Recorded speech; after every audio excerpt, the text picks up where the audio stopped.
don't believe I'm fucking playing this.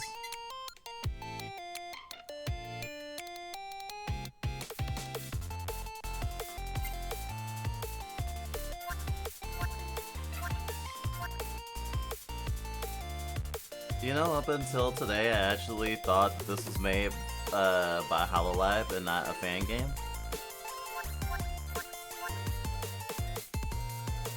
Oh, Amelia has a gun. I want a gun.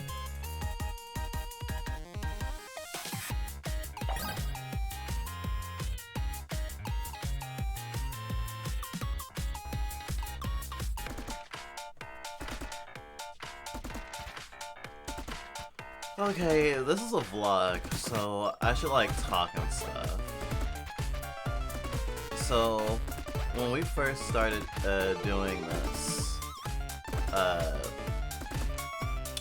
doing YouTube videos, we had wanted to make sure we had like essentially a devlog.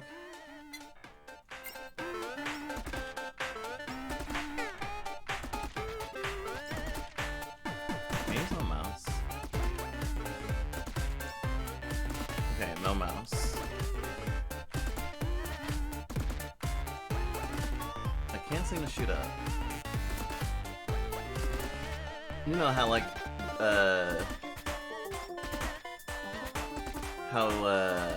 video game developers have devlogs. That's why we always wanted to make sure we had YouTube vlogs so people could keep track of what the fuck we were doing and like what we wanted to do.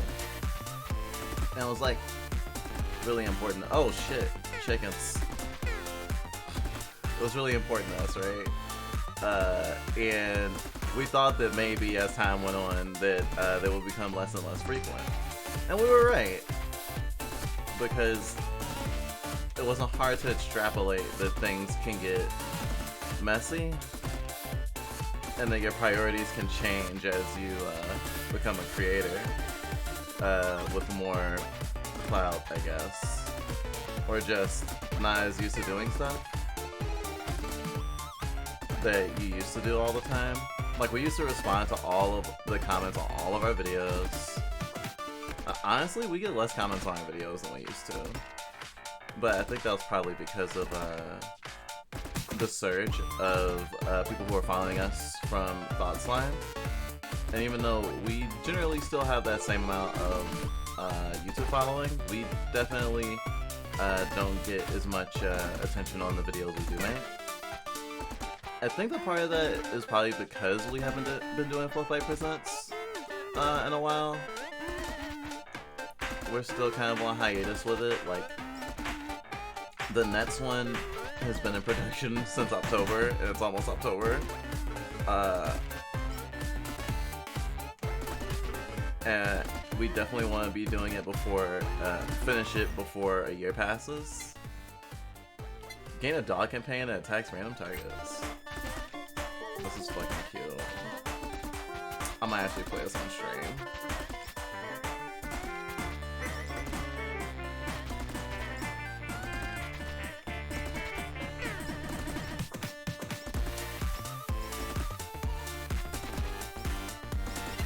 And it's not bad to change priorities, right?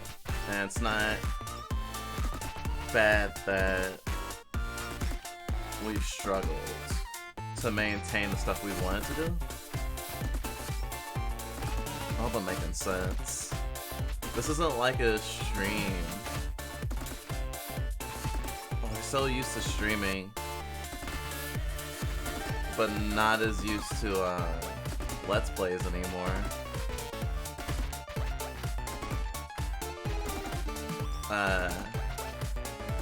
Fluffvlog's plays, I think, used to actually be Let's Plays and not VODs from our streams, for example. Well, they're coming. So yeah, this is my first time playing this, if you couldn't tell. Fun fact, we actually kind of stayed away from talking about HoloLive for the longest. We wanted to talk about them when we did a sequel to the VTuber video.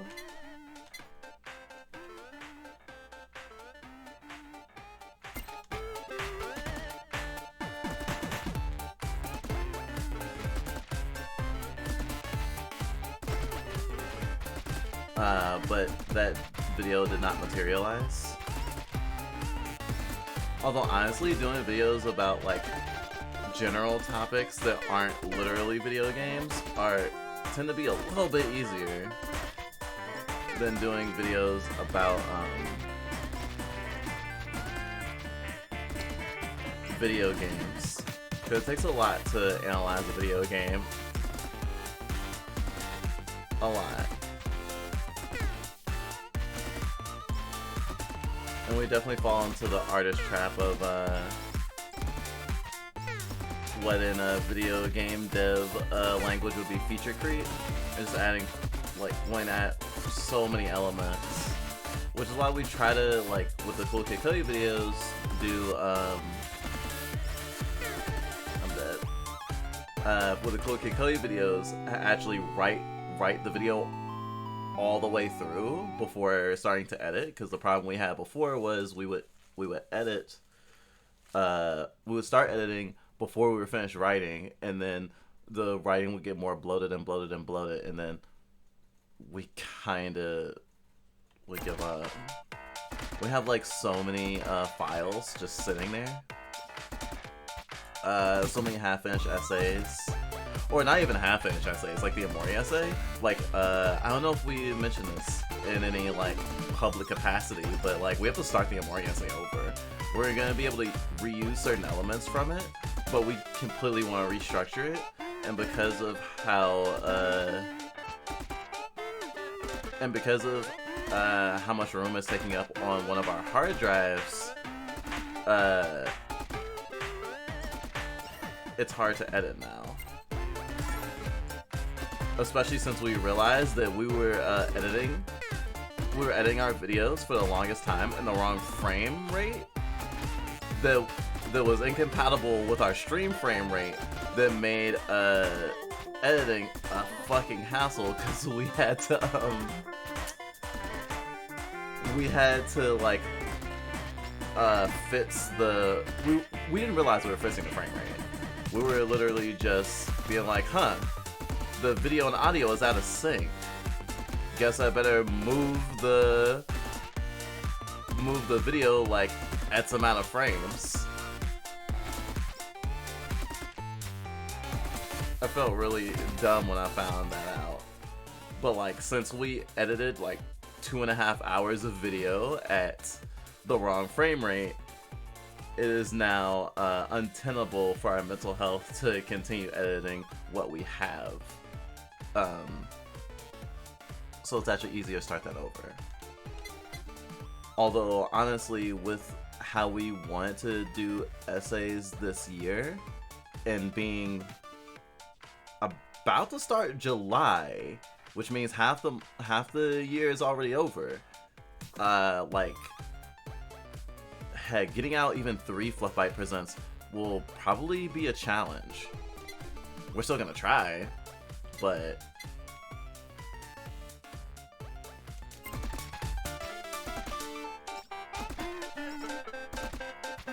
it's really scary.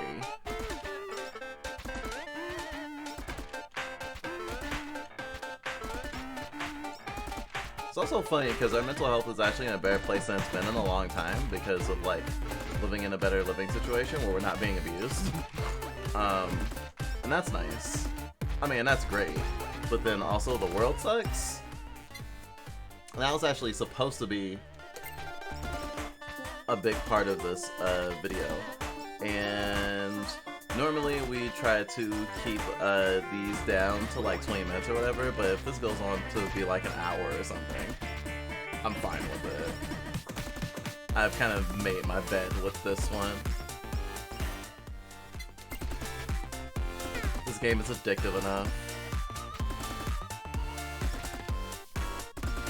The other reason we tried to stay not talking about HoloLive stuff was because we never felt like we were peers with like VTubers in like the main VTuber industry because of our leftist politics. And I don't think that should necessarily be the case, even though obviously it's more tenable for live entertainers' careers to never talk about that type of stuff. But like literally part of the reason we wanted to do this in the first place was so that we could talk about all the stuff that we normally would think couldn't go together. And we've mentioned that before. Not just baby first stuff, but kink stuff.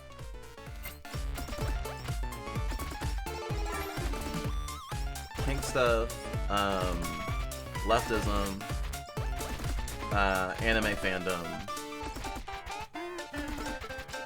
and just delivery.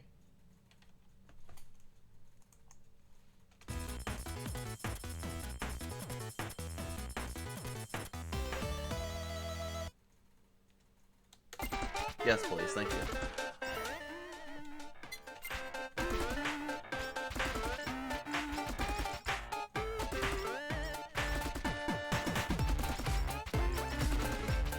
Heck, what was it saying?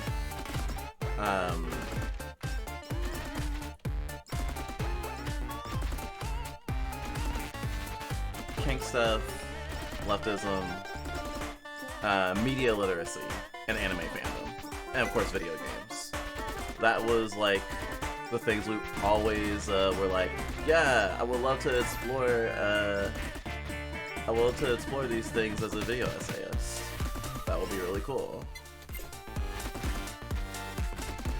And I mean, that actually has been really cool. It's hard to complain about that part. And I think that numbers and focusing on numbers isn't good for most artists in the content creation sphere. But I think especially for us, it had been misleading about like how we've grown as a creator. I saw something on Twitter recently that was like, oh, like if you are growing fast, then you don't get to improve at a steady rate. And the people who like grow naturally and slowly tend to be better creators because they worked up to it. But I don't think there is a direct line.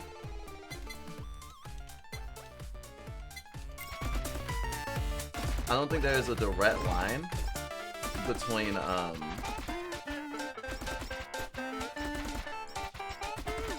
your skills as a creator and how many people are like watching you.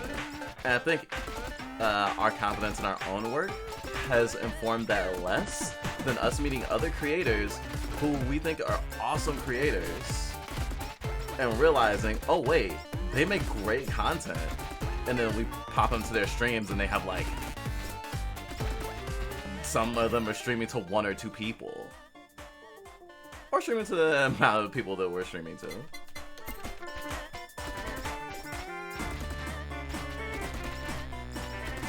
And of course, we've been focusing a lot on our streaming content because it's always been more profitable. And that fucking sucks, right? Like, we should be doing the work that's like important to us, not just what's profitable.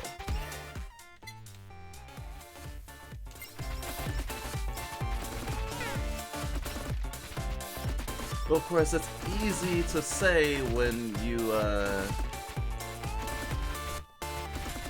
you're living in the space of, you know, I'm an artist and I can just do whatever I want. And living the life that we have up until now, where we started being a creator because we wanted to do something with our life again in terms of art, and we were inspired by like the creators that we loved, love the work of rather. It was like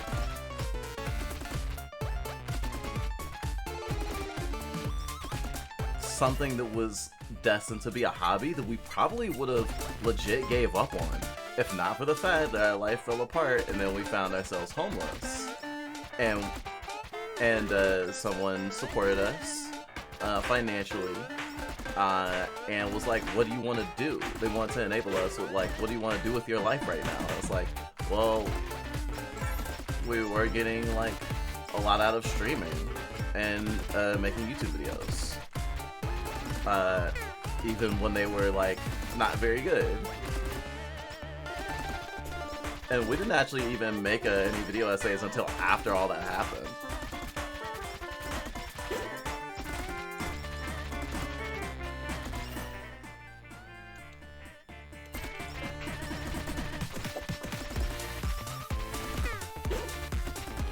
Okay, I made it out of the ring. I was like, am I just gonna die now?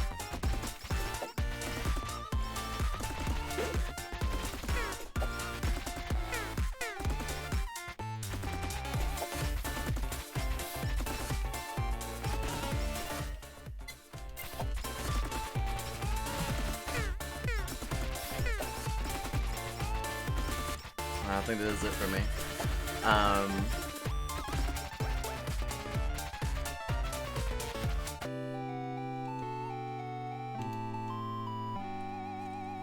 So, oh, got a credit card. So once we were doing it for like keeping ourselves alive and having purpose, then we were getting a lot out of it, but we didn't really have any friends anymore. And then it moved on to needing to do it to survive when the person who was supporting us stopped supporting us. And that was a really scary time for us. And we, like, unfortunately burned some bridges by, like, asking some of the acquaintances and, like, distant friends we did still have for help. And then Black Lives Matter protests, and then the Boss Slime endorsement. And that kind of allowed us to stay afloat. And that was where our life was for a while. And now we're in like this new phase where like we can eat and not die. Like we won't be homeless if we don't work. And we have been contemplating if we were going to give up doing this, because we felt a little bit coerced. Once it was like, oh wait, like if I literally don't do this, I'll die.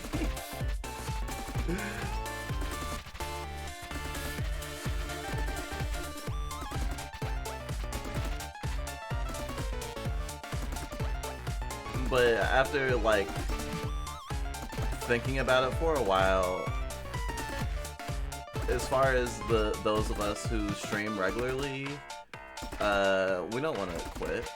We don't want to give up. And like growing pains hurt. Even if we were doing this like not for money. I mean, we were never doing it solely for money.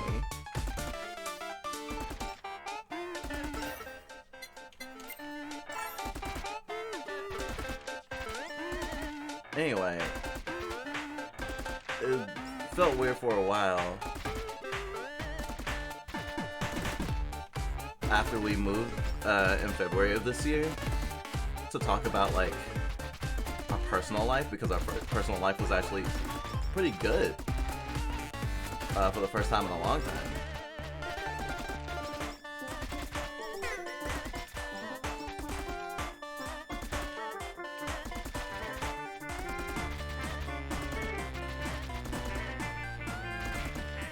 But like we still have a lot of trauma and stuff, and like streaming helps us work through that. And it's weird to have accumulated trauma as a creator.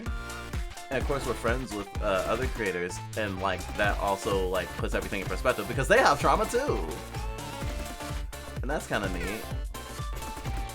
Well, neat in the way of, you know, I'm not alone.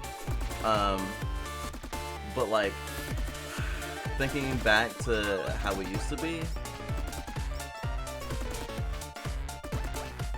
thinking back to how we would judge creators for the decisions they made, not really knowing firsthand that stress, not having skin in the game. I can't say I'm ashamed of how things were for us back then in terms of like how we viewed creators, because there's no way for us to have known. It's It's like when we thought we were cis. Like when trans people told us about their issues, there was some stuff we can empathize with as like people. But as far as we know, we were cis. We could never understand what it felt like to be a trans person. Little did we know.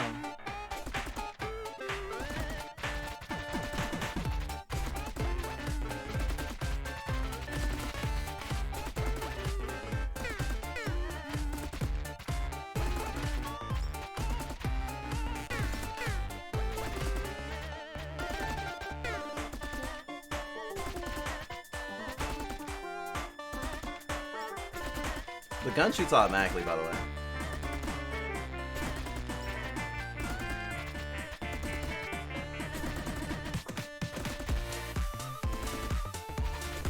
So now we're in this bed and we're lying in it, and we're 6 months into, we're past 6 months into this year, and the goals that we made, we haven't reached. At least in terms of YouTube stuff. In terms of Twitch stuff, we're fine. At least for the most part.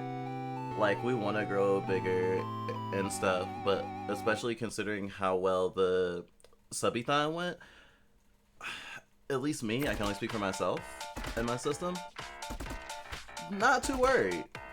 Not too worried. Especially since, like, we've known a lot of creators who've, like, legit just given up. Or literally just, for their emotional health, have had to take, like, very long hiatuses. And it sucks. And we feel for them. But it's also, like, really scary because it's like, is that our fate? But then, who was it? Super Eyepatch Wolf made that video about Berserk. And I don't know if you know this, but I love Berserk now. Didn't love Berserk when I first started being a content creator. That's like a very new development. And finding out that Mira and us like share a birthday, and finding out that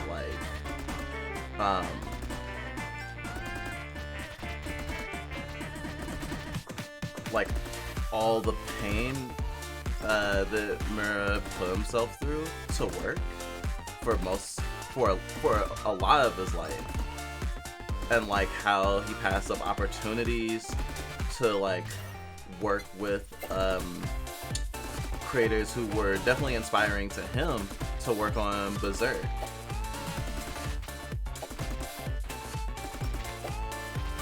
Was like very humbling, I guess.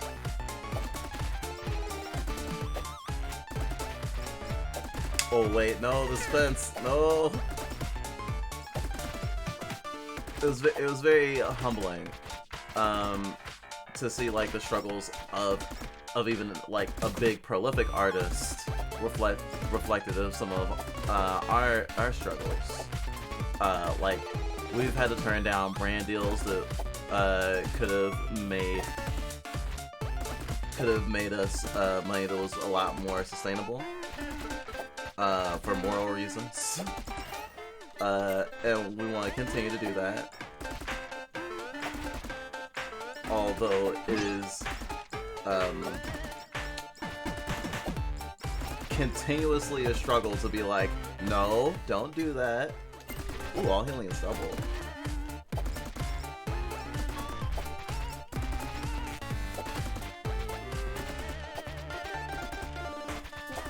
And we still have really big aspirations, and being a plural system only makes it worse. Because we all have our own projects we want to work on and stuff we want to do.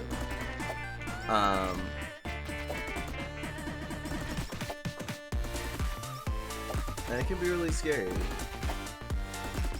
But at this point, like being a content creator is not nearly as scary as the world we're living in.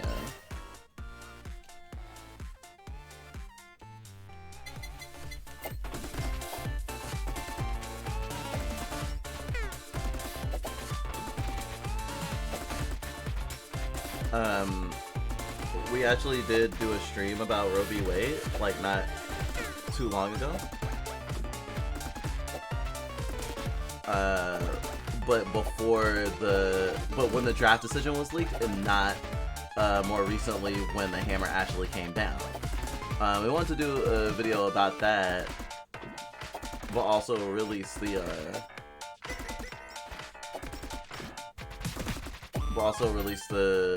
stream fight.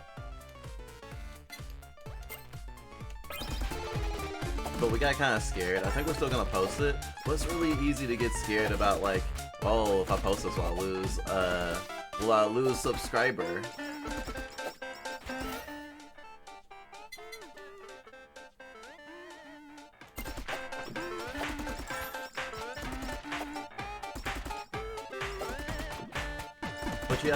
But you also have to be brave. CJ the Eds had said in a video, I think the Rick and Morty one, about how, like, you can stunt your own growth by, like, not taking chances and like micromanaging yourself and being like, oh, well, this isn't gonna be good. And he talks about, like, the artist thing of, like, when you're a big fan of something and you want to get into it, you have, like, defined taste, but you're making stuff that doesn't meet your own standards, and then you're like, it sucks, so then you don't want to do it. But you have to fail to get better. But like, balancing that with, like, political stuff is also kind of hard, because, like, sometimes you can get worried that, like, your political commentary can make a thing worse when you could have just, for example, talked about Perfect Apocalypse and just talked about how effective its horror is. But unfortunately, like, our politics inform, like, what we believe about, like, the media we consume.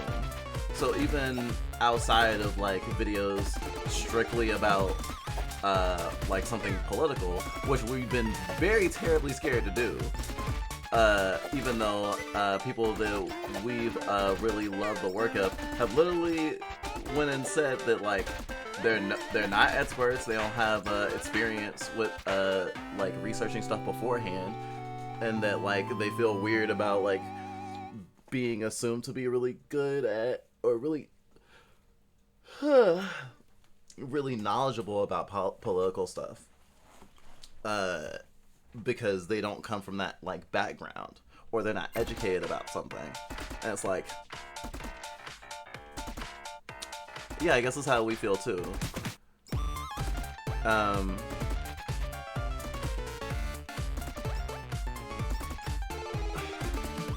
But thinking back to the whole, like, reproductive rights being stripped away, and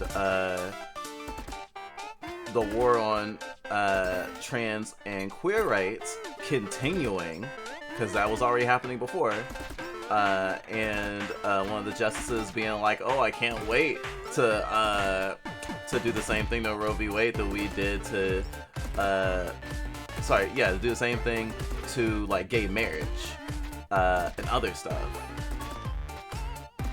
Like contraceptives, based on the Roe v. Wade decision. And, like, we're at peak dystopia right now. Well, we're at peak dystopia so far right now, because it's only gonna get worse, right? And right now, the appeal of a lot of, like, streaming stuff for streamers and their audiences are, like, keeping your mind away from that stuff. And today, I honestly just want to sleep all day, because we stream 3 days a week now, so there's one of the days that we don't stream, and it just kind of felt like,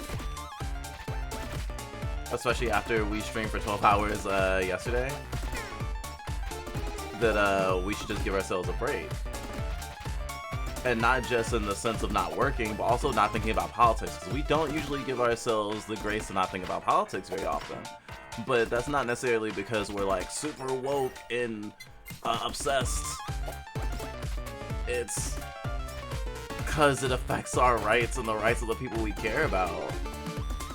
And just, you know, we want the world to be a better place. It also doesn't help, and I know we haven't talked about this enough on YouTube videos. We have talked about it on stream before, but we were actually raised to be a civil rights leader.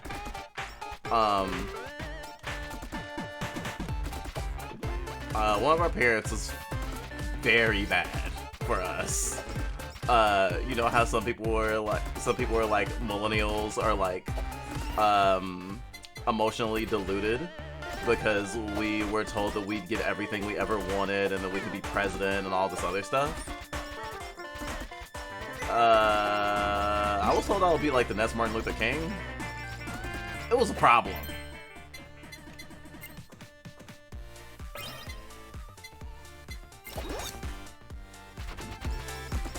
It was a major problem. And one of our parents expected a lot from us, which apparently us being trans somehow stopped. But it's funny because we are more we're more actively political and outspoken now than we were before we came out. Because once we had like started transitioning, we had this worry of, it seems like a lot of trans people are like communists and stuff, and I don't have a problem with like being a leftist and stuff like that, but I don't want to be one just because I'm trans. And then come to realize, oh wait, a lot of trans people are politically active, and especially on the left, because, well, our rights are constantly under attack and our existence is under scrutiny a lot. So like, it's important to be like not just informed, but like doing things. And I know a lot of people who are disabled like us, or disabled in ways that are even more challenging to navigate, can't be politically active.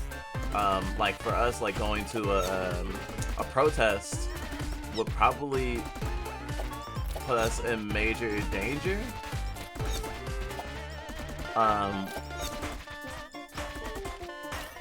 We couldn't necessarily do the buddy system. We're not part of any organizations at the moment, and like just like focusing on our health and career is hard enough. But like our career is also partially activism, so like we don't necessarily feel that we're not doing anything, especially because we've educated people on stuff. And of course, like,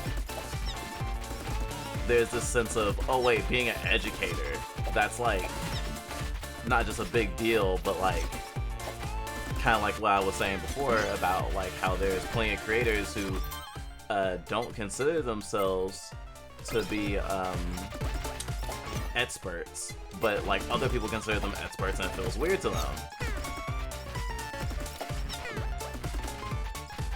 because they have a large following now and people will listen to them. I mean, people will listen to us about stuff, and it's weird to be in those shoes, even if it's to a smaller degree. And with our like following growing a little bit on Twitch very slowly, and then on YouTube very much staying stagnant, sometimes it feels like we're not like moving at all. When in actuality, we totally are.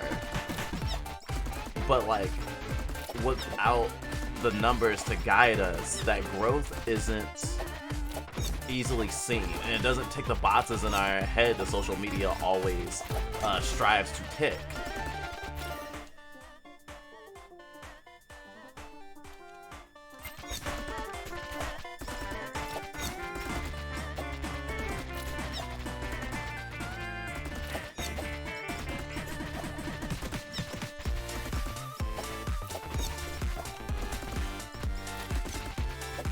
unfortunately, even if we weren't like autistic and ADHD and OCD, like the numbers would still like be important and drive a lot of like what we do, right? And like they always will to a degree.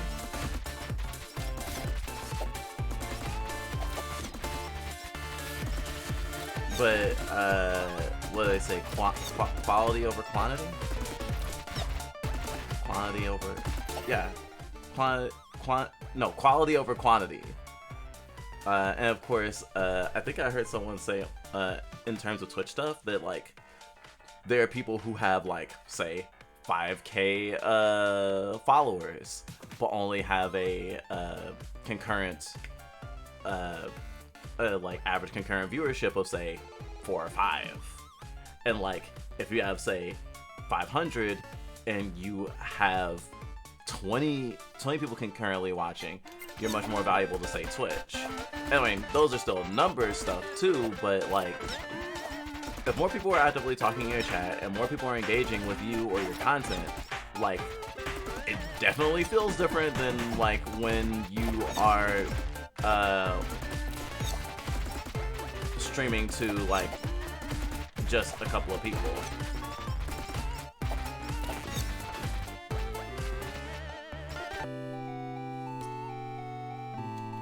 I'm gonna try a different character now.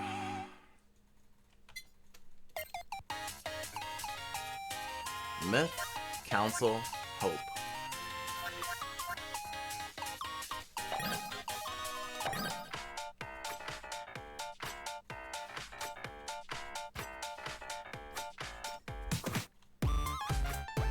Gura is my favorite Hololive talent.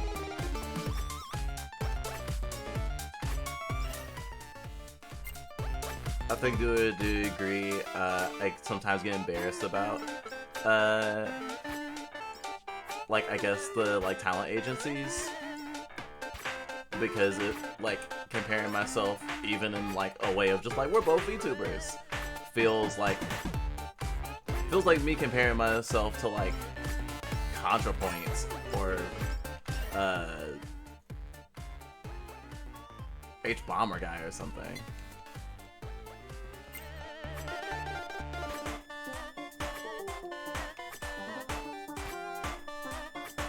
It's like Kick-Ass comparing himself to Batman.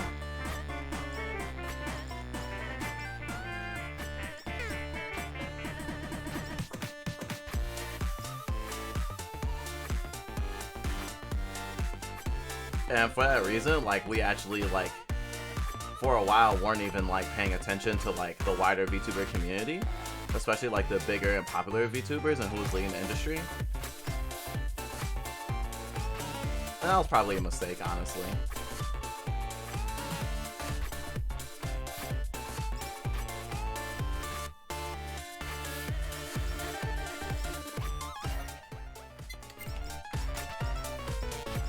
Because if you want to, like,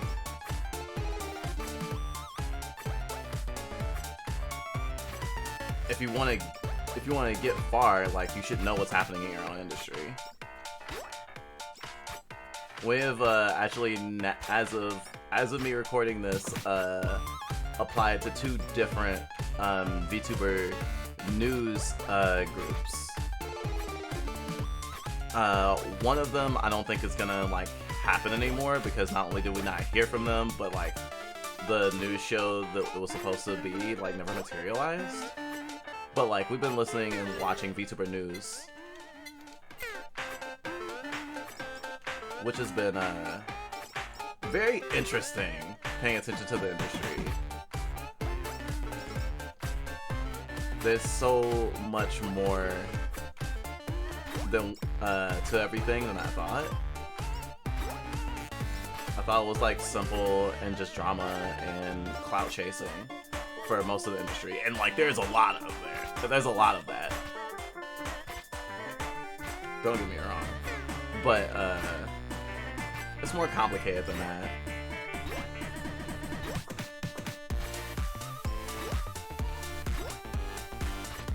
And sometimes you just feel like a jack of all trades, master of nothing.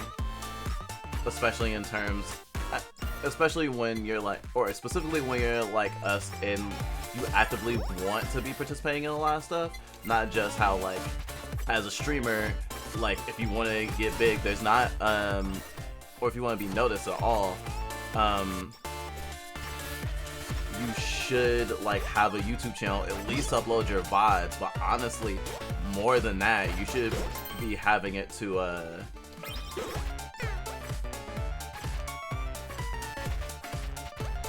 you should be having it to make original content, right? If anyone who's watching this like does follow other like streamers a lot, or is a creator themselves, like a social media presence is important, and Twitch does not help with that. I hear that they're developing tools right now to help with that.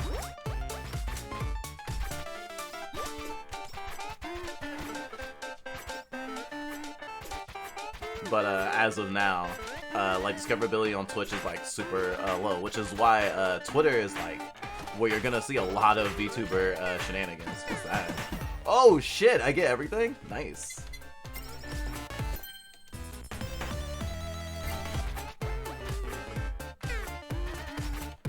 Twitter, YouTube, TikTok, that's where a lot of people are like trying to increase their brand presence.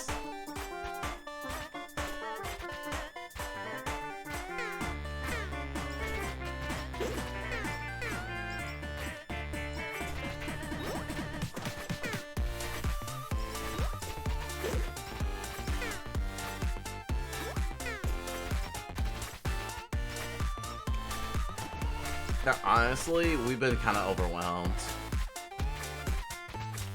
Like, we have not been posting as much on any platform as much as we want to. I feel a little sad by that, because even people about like at our level who are doing that have, at least in our eyes, been getting like returns on those time investments. And I think especially for to keep our YouTube content steady, like as soon as we can afford to keep like an editor on retainer, we totally will. Like that's gonna be the first thing. Like if you ever see us like putting out high quality content like way more often, it's probably gonna be because we have an editor. Because that whole jack of all trades thing, master of nothing, especially with streaming, for a lot of people, just comes to the fact that not only do you have to like be your own producer, you have to promote all your stuff, you are of course like streaming or making your videos, also editing, and like even just putting your clips on TikTok. We have an empty TikTok right now.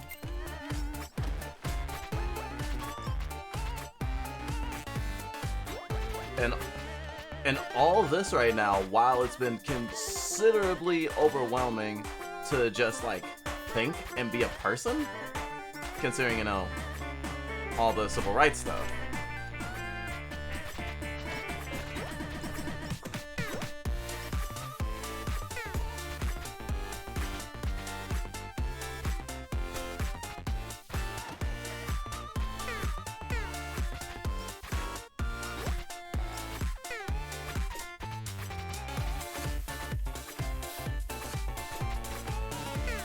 And I definitely am jelly of the people who can like not care and not pay attention, or have the what's the word?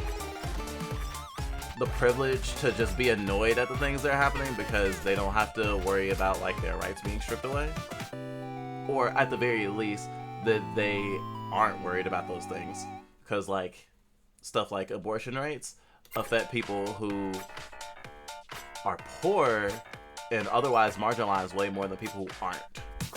And there are states where you can't get an abortion, and so like there are certain people of a certain income that are not gonna have to worry about that if they do end up getting pregnant. But for the rest of the people, like going like for some people is gonna be like 5 states over is kind of not possible. And I mean, it's also not as easy as not having sets, because sexual assault also happens, and America has like a very pervasive rape culture. And honestly, ever since 2016 with Orange Man, I've known personally a lot of people who have been like, oh, I'm going to move out of the US, and some people have been doing it, and we've known a few people who have. And like, more now than ever, we've been seeing takes of like, oh, just move then. And it's like, it's not that easy.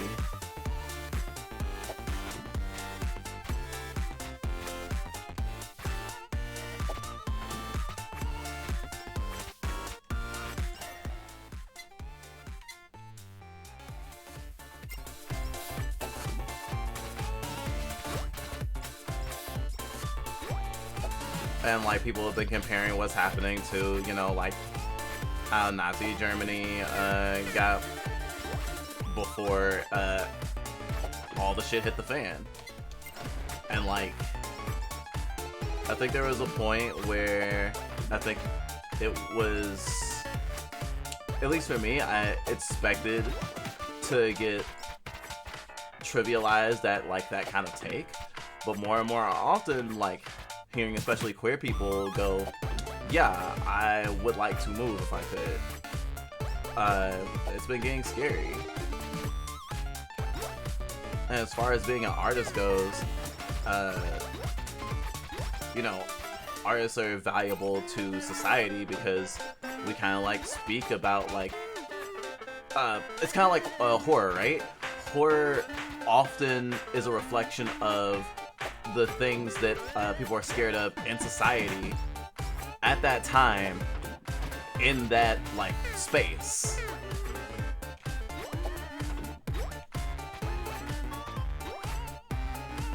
How like vampires were very much like an aristocratic thing back in the day, and they constantly transform with the like, with the whims and like nature of society and what people are worried about. Same thing with zombies, like how zombies are now like, or for a while have been about like consumerism and capitalism.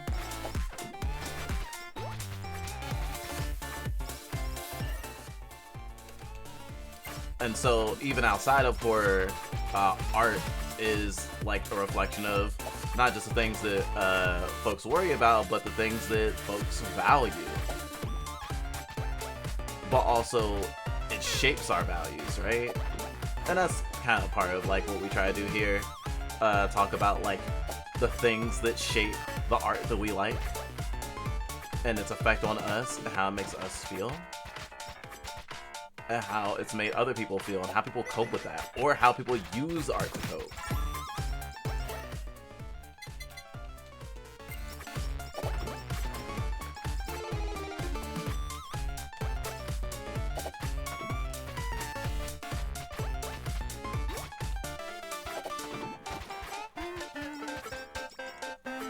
And then dancing around a specific topic, I literally have a list I have not been looking at, but I've been really good at remembering what the fuck I was going to talk about. And then dancing around one of the things. And it was actually the main reason I was planning on doing this.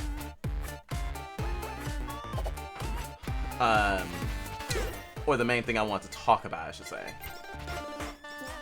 And that was like, I guess, how sad Pride Month has been, right? And like, I guess I've kind of talked about it to a degree already, but there was a reason that that video at the beginning of Pride Month happened, where I you know, was like, hey, if you're a creator, then you should like make it clear, you know, where you stand, and like not let bigots run rampant in your community. And I've been planning on talking about it in a vlog since I made that video. Essentially, there was a creator that whose stream I ran into specifically. God, those chickens just fucked me up. And this creator, we like their content, or I like their content. I like that they try to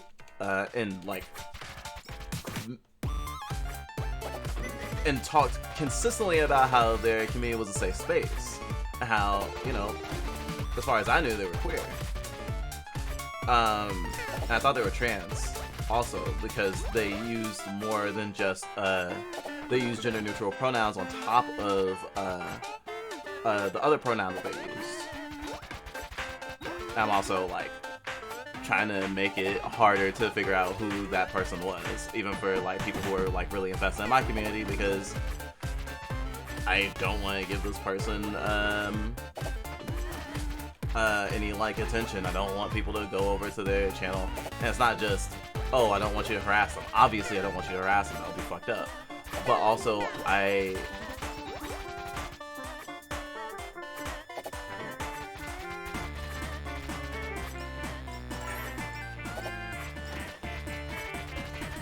don't want any more people to be hurt, I guess.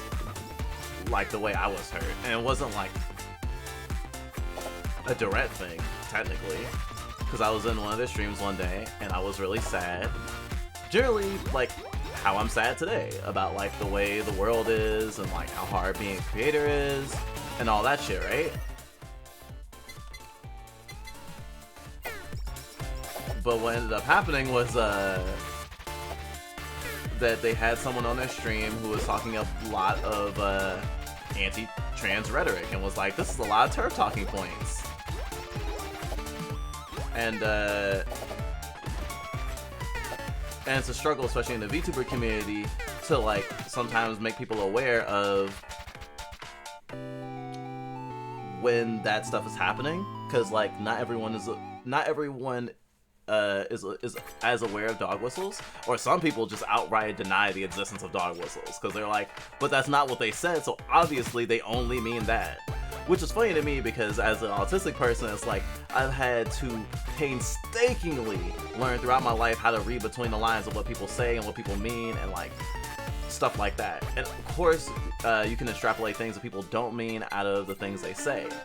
But also just like how if you're an artist and you make a thing and you make it with a certain intention, then that doesn't mean that like that message is that a message that you did not intend is going to be present in your art. I hear people talking about Evangelion sometimes that it wasn't supposed to be like some like big thing about existentialism and shit, and how it's just supposed to be like it was supposed to just be giant robots, and it just went off the rails because of the creator's mental health and like timing restraints, and like that people put like all these that people basically go game theory about it.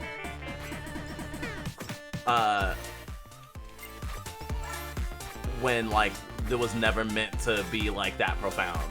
And it's like it doesn't matter what it was meant to be, but it is. And in that same way, even if you don't think you're being transphobic, or you know, you think you're being you're just saying that, you know, sex is real, like unfortunately it's more complicated than just what you're saying on its face. And at the time we were having conversations in that person's chat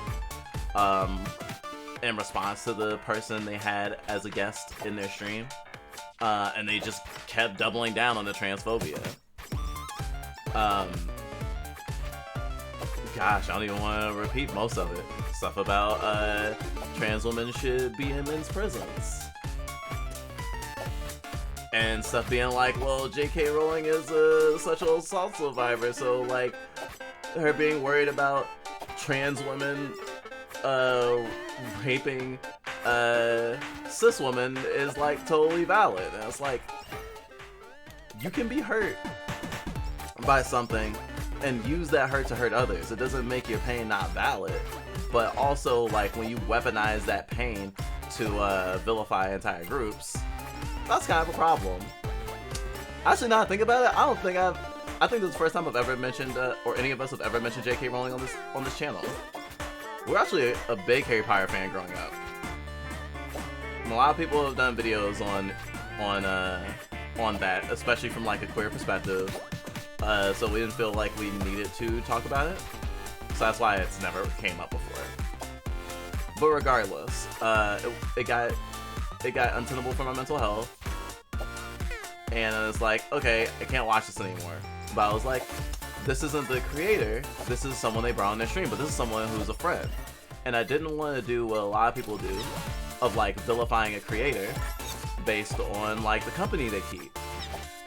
But like, the company you keep does have something to do with like how people are going to perceive you and / or your own politics or what you're willing to put up with.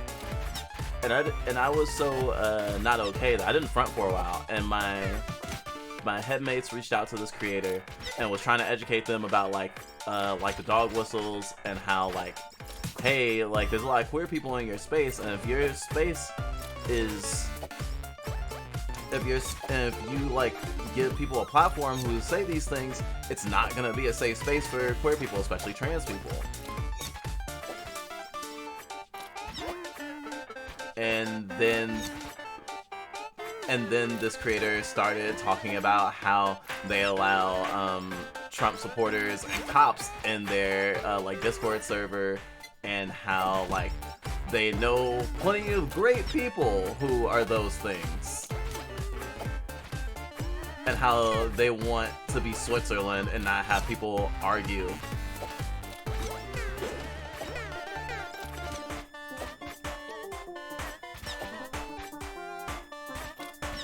And for my sake, because I was like starting to be friends with this creator before this happened, and I wanted to work with him, like I wanted to do collabs and stuff. My headmates like tried to have like a soft hand with it and tried to be cordial, but also since our bio family had been overtly xenophobic and racist and homophobic, had we really had to deal with someone who like we like, who have really shitty opinions and enables really messed up stuff, and like had the problem of, but I want things to be okay. Like, there's that thing about like, oh, I can fix them, right? That's usually talking about like women who like date bad boys or like abusive people, and they think that they can fix a person or change a person, and like it's kind of a meme at this point. But I think that like when you have that investment, just like how you can have an investment from a creator from a parasocial avenue, and when they get called out, you want to defend them, even if there's like proof, and what they did or what they continue to do is deplorable, you might go, but like you don't understand, like if you watch this person's streams, or you watch all their videos, or you got their humor, like you would understand, and you like want to make excuses for people. And my headmates knew I would want to make excuses for this creator.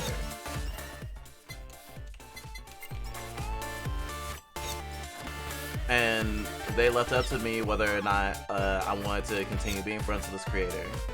And if I wanted to keep trying to convince them that what they were doing was harmful to the people that trusted them and the people in their community, and that they were pushing away people who were rightfully pissed because, like, being trapped in a situation with abusive forces, like, for queer people, especially right now, to be, like, in a space where Trump supporters and cops are given, like, not just a voice, but, like, an equal voice to theirs is like traumatic.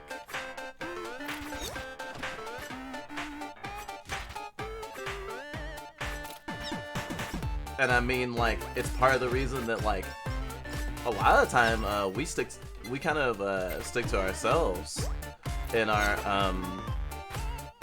in terms of like branching out and talking to other creators, especially VTubers, because like as much as there's some people who try to gatekeep the VTuber community and say that like too many people are like forcing their politics on creators and how it shouldn't apply to like certain politics shouldn't apply to anime fandom and stuff, like the VTuber community can be like very problematic at times. And hell, this creator was a furry. We literally have a video that we haven't released that we have been working on for a little bit about how furries, or the furry community in general, like defends itself against fascism like way more than other communities, and how like there's things that folks can learn from what furries do to defend our communities.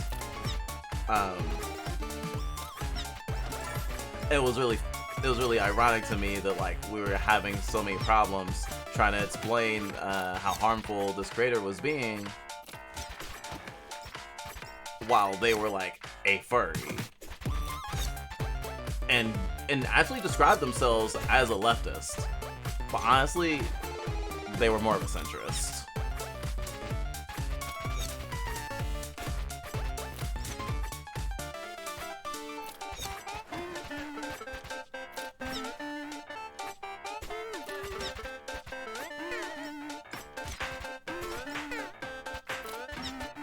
I guess the thing about centrism is like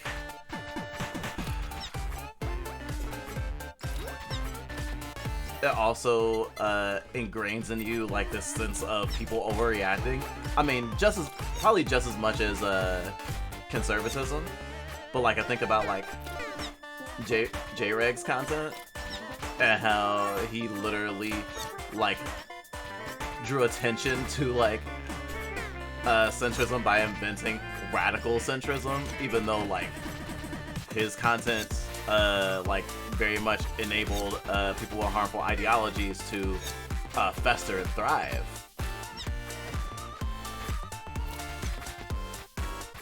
How even if like the content he made was funny, it was also probably doing more harm than good.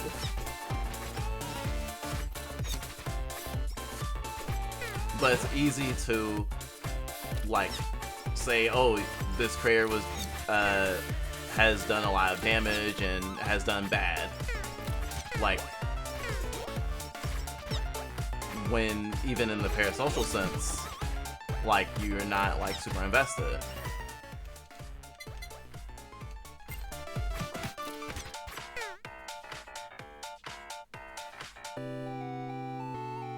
Okay, I'll try one more character.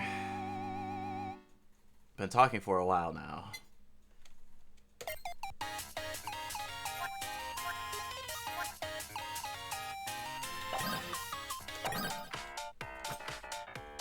Pretty colors.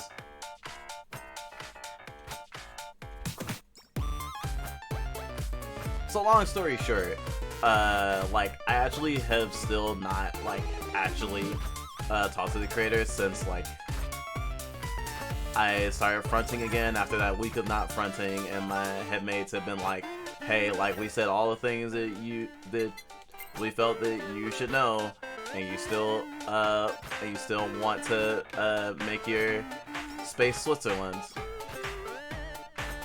That's on you. But we'll leave it to Drizzle, like, if we want to like fraternize with you anymore. And like, I'm still very hurt, and this was like right before Pride Month started.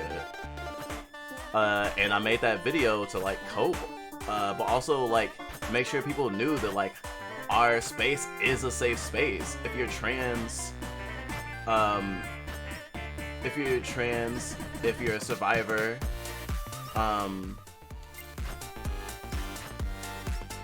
hell, if you've been abusive, like we've said, like we've gone on record saying, we've been abusive. We are still working on like the things that made us abusive and trying our best to not be. Try to have a safe space for people who struggle with addiction. Like a safe space in a lot of ways, but your safe space can't be safe for everyone. Like you have to choose to a degree, and we made those choices.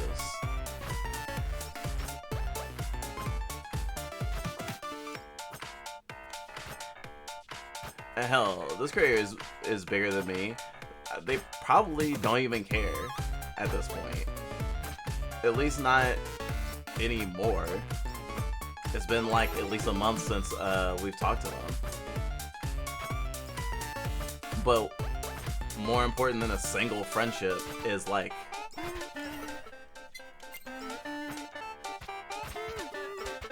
doing what I think is right.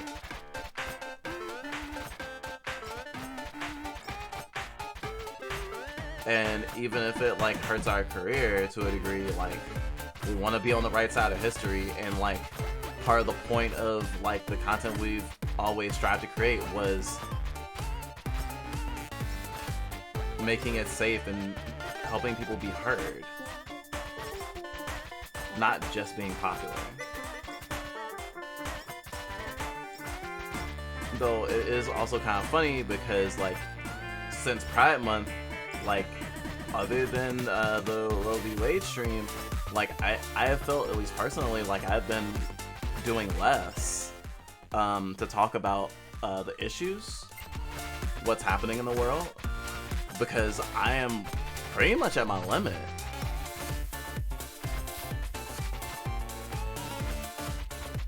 And it's scary.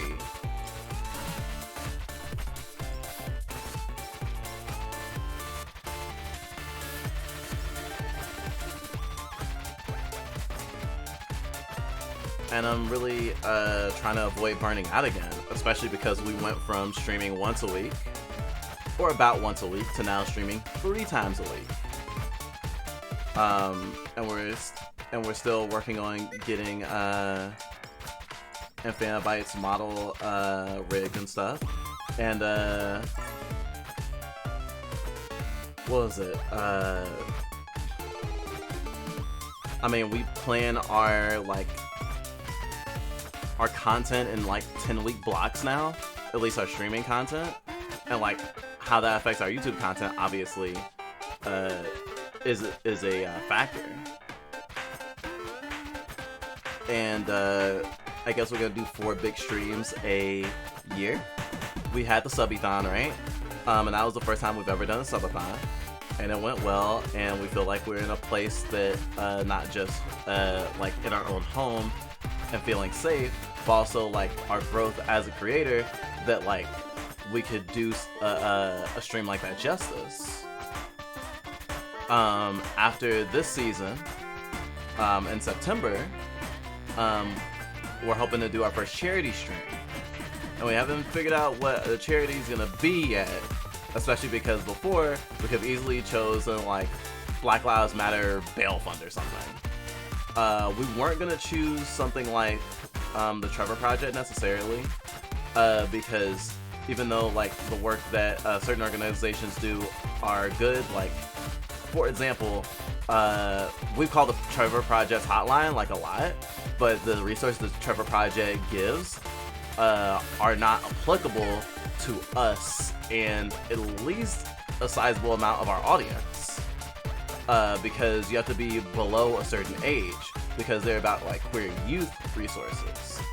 And like we had noticed that like there are plenty of organizations, not just queer ones, that try to help people that have like these age limitations, that feel like they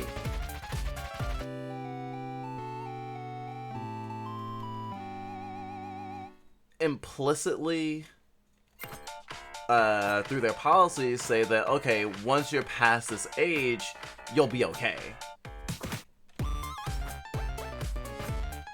And especially with the attack on like trans and queer youth, like those resources are more important than ever. but especially as a 18 plus content creator, we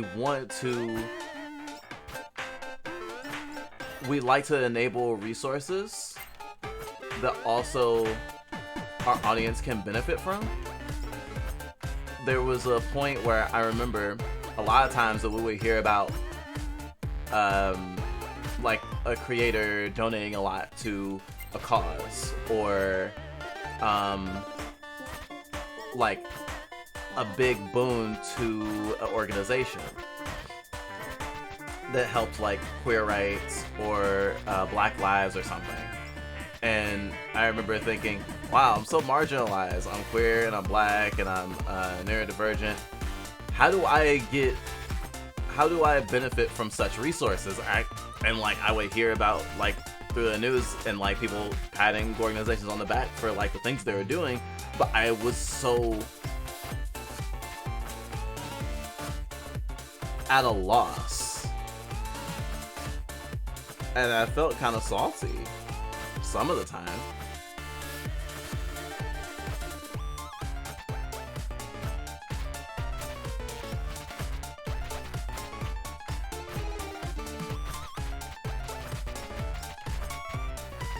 And like, I've had people in my community struggle with domestic abuse, and like, we're not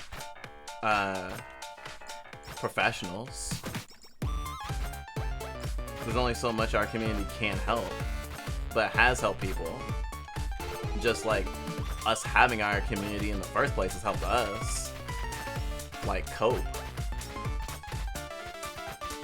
And so like, we definitely want to be able to be like, when we do that stream in September that we're hoping to do, we do it for a cause that we can literally say, hey, if you're struggling, especially because we know a lot of people in our community literally cannot like tip or donate or whatever, or sub, or however financially someone would want to support us, because they literally can't. They're in too bad a situation. And like, to a degree, like our audience overall is a community of marginalized people who are struggling to make it through day to day sometimes. And we're honored to like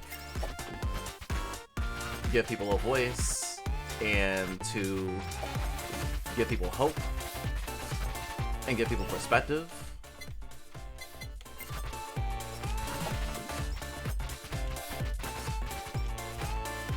And so obviously our plan is to help out our community in ways that we obviously cannot. We're not some big streamer who can say, oh, like every, like the first, like, what was the thing a lot of people do? I know there's plenty of YouTubers who go, okay, so for the first month this video was live, all the ad revenue is gonna go towards this organization. We don't even have enough we don't have enough watch hours to be a YouTube partner yet. We don't get AdSense at all. I guess that should be one of our goals, to actually be able to have enough watch time to have AdSense, because that will probably help us out a lot. But regardless, we're trying to help in the small ways that we can, and we're trying to not lose hope for the future,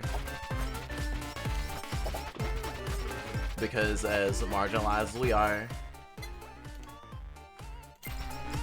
we actually are in a better place than we have been in a long time. And it's partially thanks to you all. And I mean, I especially mean you all, because if you're watching this and you're at this point in the video, you're probably someone who watches a lot of our content. You're probably someone who cares about what we create, or at least cares about our mental health, or most likely are literally a friend of ours. And like, the support we've gotten, not just financially but emotionally, has meant a lot and done a lot. As we get bigger, we never want to lose sight of that. So, yeah, big deal.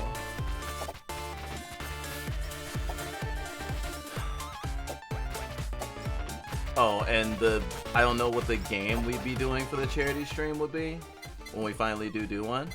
do. But right now I'm trying to plan on doing a stand-up comedy routine for it, at least for part of it.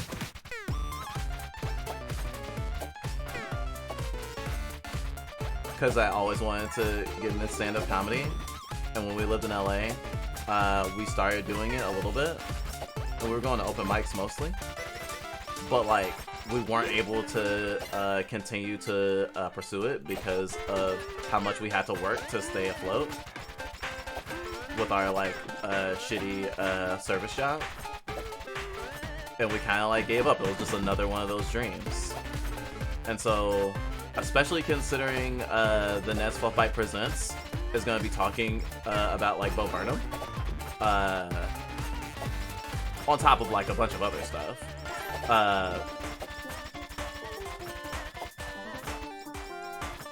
We are reminded that we want to make an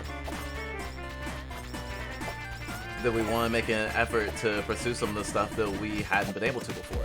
Like how in the subathon, I beat Sonic Adventure for the first time in 20 years. And that meant a lot to me. And it was really cool. And so, like, I want the stuff we do to not just have that, like, creator growth, but also that personal growth touch.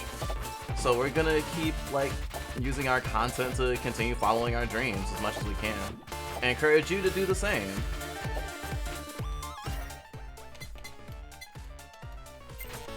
It's not over until the fat chocobo sings, right? Things will get worse. And America is one of, if not the most blatantly abusive first world countries in existence.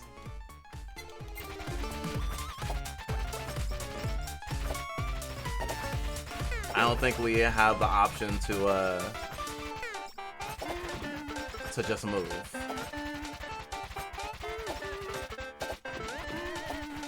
So we're gonna do what we can and keep hope, and rest when we feel the ability to.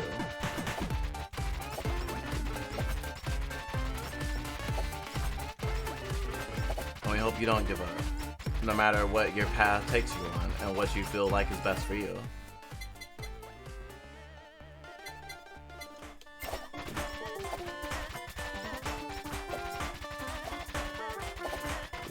Wow, haven't survived this long in a while. Like, actually made it out of the circle.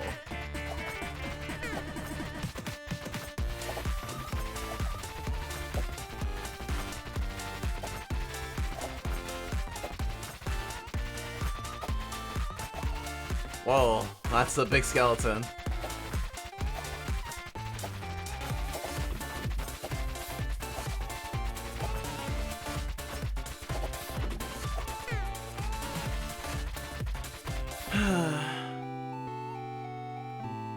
Well then, this has been a long fucking vlog.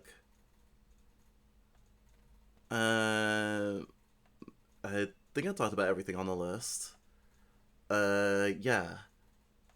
Oh, our birthday is also coming up. We've been streaming on YouTube. On our alternate channel, the Fluffvlog Entertainment System. And I've been doing this thing called Cuteness Lessons.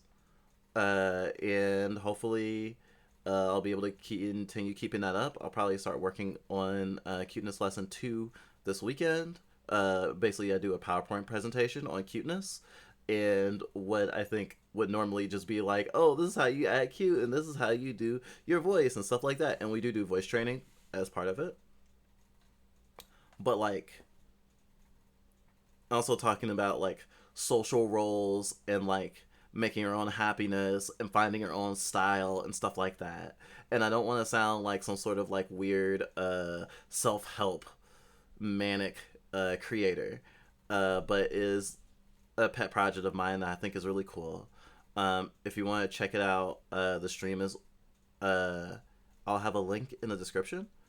But I'll probably start posting edited versions like next week, because I want to get like a week ahead of it so we can have consistent weekly uploads that are kind of easy to do.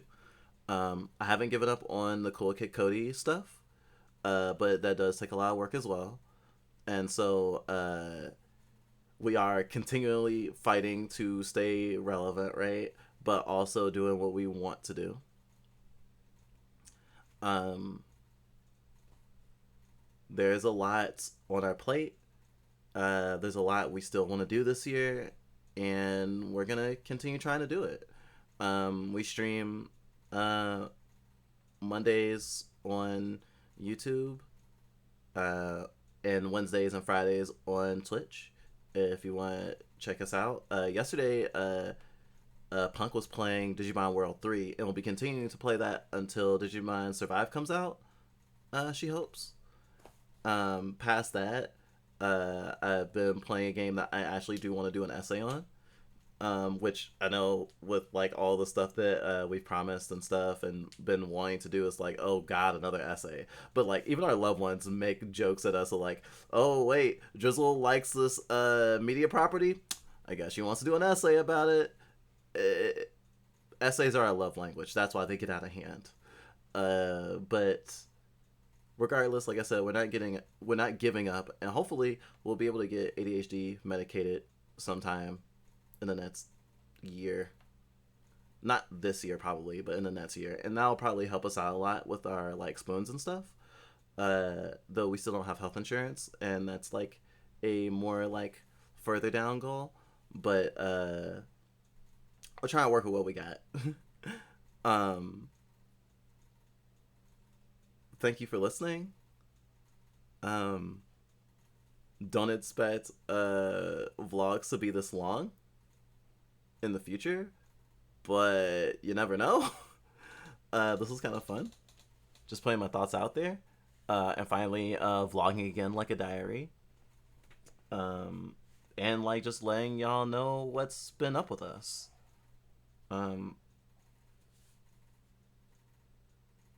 Tell someone you care about that you love them. I'm sure they'll appreciate it. Have a great day, okay?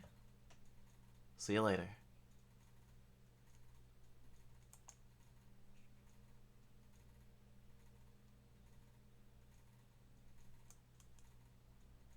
Wait, my arms turn off. Your future will be filled with happiness and sadness. But I know you're resilient enough to survive.